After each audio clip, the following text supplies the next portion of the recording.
noticias más relevantes en 90 segundos. Lo esencial para empezar tu día bien informado. Estas son las claves del día.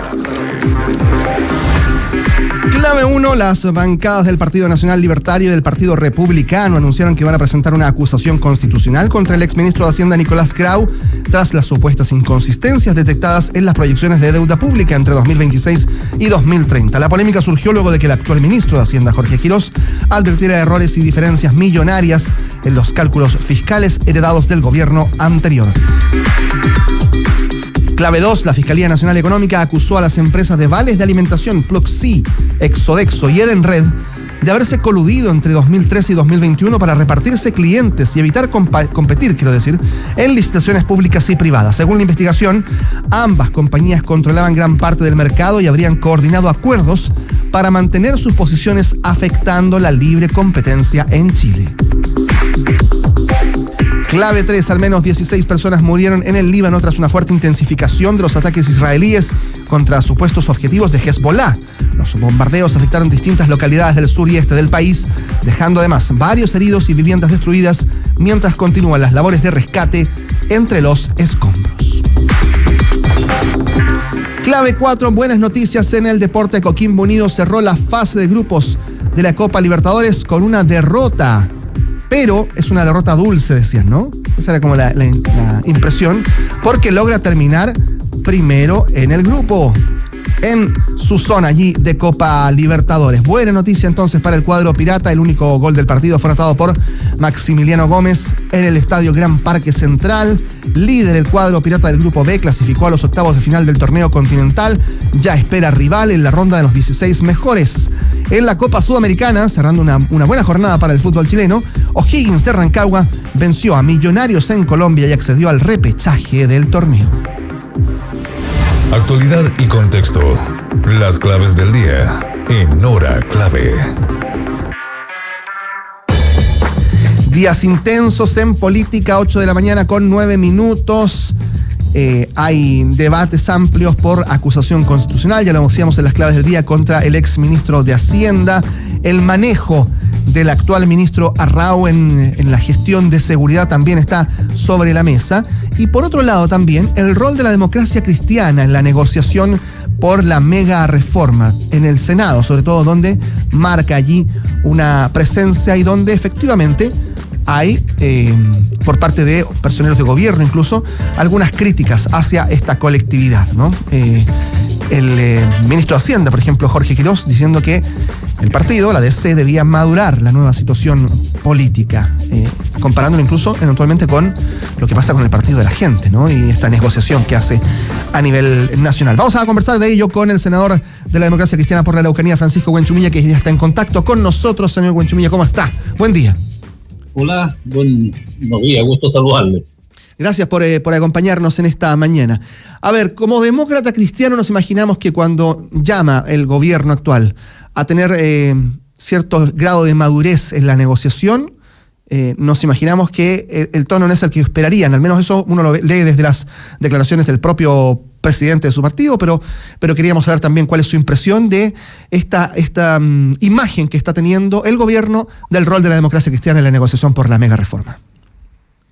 Bueno, el hecho de que tú discrepes de algún proyecto de ley o de alguna medida, que forma parte de la libertad que tú tienes y del funcionamiento de la democracia y del funcionamiento del poder legislativo. Por lo tanto, eso forma parte del cuento de la vida política. Y lo que corresponde a los ministros es buscar los puntos de encuentro respecto de su presentación. Eso es lo que tiene que hacer el ministro, dialogar, escuchar y tratar de buscar un máximo de apoyo para las medidas que él propone. No creo que el camino sea la descalificación mutua en el Senado. En ese sentido, senador, ¿cuál es la impresión que tiene usted también desde el fondo de la mega reforma en general? Digamos, hay una discusión, un debate amplio que ha requerido de varias comisiones en distintas temáticas. Se entiende también esta ley miscelánea como una reforma que aborda demasiados puntos en ese sentido. y donde también el gobierno ha querido implantar ciertos plazos para que no se dilate el diálogo y la conversación. ¿Cuál es la impresión que usted tiene de ese debate? Mire, el tema es que uno entiende de que un gobierno que recién asume, electo por votación popular importante, tenga pleno derecho a implantar su plan de gobierno. En eso no tenemos problema. Pero si uno examina en su mérito el megaproyecto, que tiene numerosas materias, hay una línea de conducta del proyecto que implica que todo lo que ahí se establece son beneficios para un sector de la sociedad chilena, el sector más pudiente. Todas las medidas, ya sea la invariabilidad tributaria, el impuesto a las grandes empresas, las ganancias de capital, la integración del sistema, las contribuciones.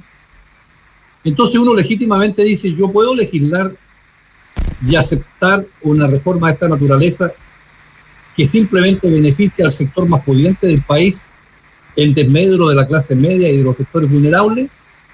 Entonces la conclusión que nosotros llegamos es que no estamos disponibles para un proyecto de esa naturaleza. Ese es todo el punto de controversia. Sí, senador, le quiero pedir solamente si es posible que se acerque un poquito más al micrófono de su cámara, porque me parece que ahí se está escuchando un poco mejor, para ver si logramos mejorar esa comunicación técnica. Muy bien. Le quería preguntar, senador, hay hoy día un debate amplio también respecto de si es importante ganar por muchos votos, por un voto en el Senado.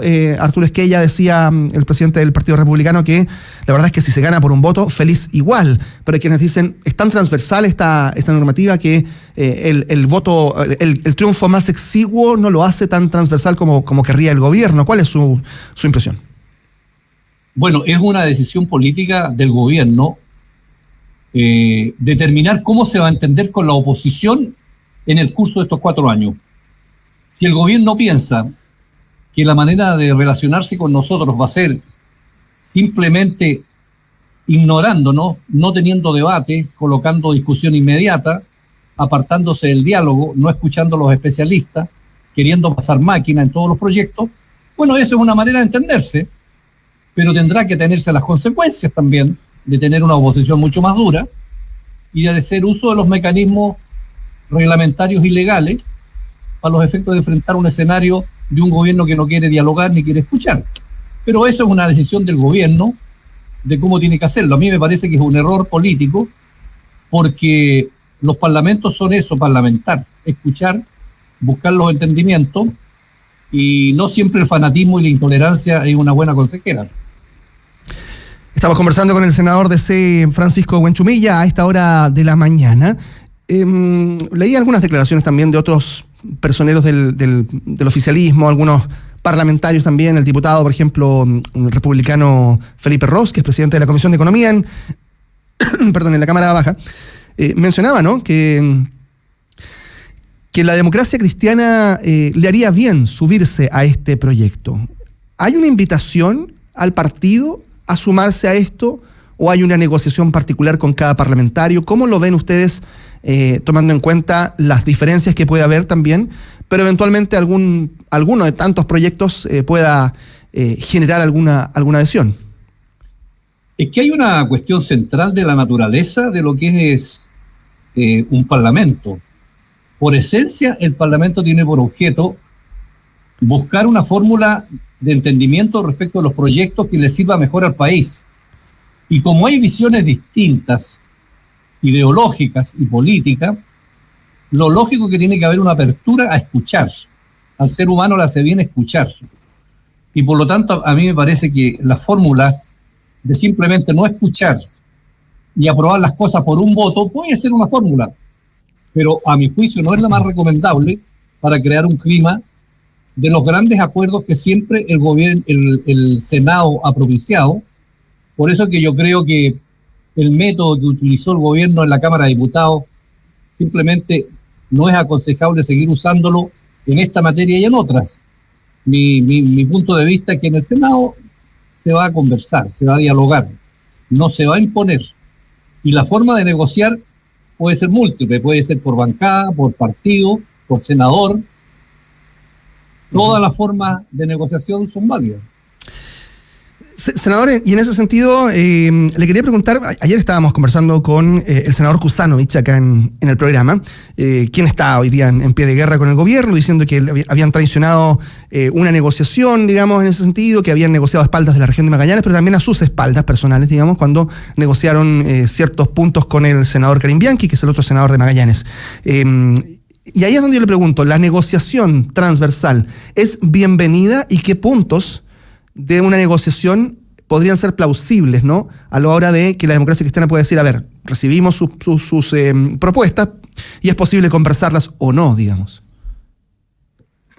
Lo que pasa es que en el caso del senador Kuzanovich, evidentemente hay un maltrato del gobierno hacia su persona, porque el senador forma parte de la coalición de gobierno y él siente que lo han maltratado en su relación como senador de Magallanes. Entonces, cuando una persona siente ese maltrato, no tiene la disposición de colaborar si a él mismo lo están tratando de esa manera. Esa es la explicación. Y eso sucede no solo en este gobierno, sino que en todo, de que en algunas oportunidades los parlamentarios no son bien tratados por la fuerza del gobierno, siendo ellos gobiernistas. Entonces, la manera de resolver ese tema es conversando con el senador y viendo cuáles son sus puntos de vista, dónde está el maltrato, porque no es la manera correcta de que un gobierno, digamos, se relacione con sus propios partidarios. Por lo tanto, yo vuelvo a insistir de que el diálogo tiene que ser, digamos, sin restricciones y abierto a todas las formalidades que puedan buscarse. Senador Francisco Buenchumilla nos acompaña a esta hora de la mañana. Nos quedan algunos minutos de conversación. Quería preguntarle también por la eventual acusación constitucional contra el exministro Grau. ¿Cuál es su visión respecto de este mecanismo que ya hemos sabido se puede utilizar más allá de que siga o no en el cargo? Dice el oficialismo que hay descuidos, negligencias e incluso dolo eventualmente en las diferencias de la política fiscal.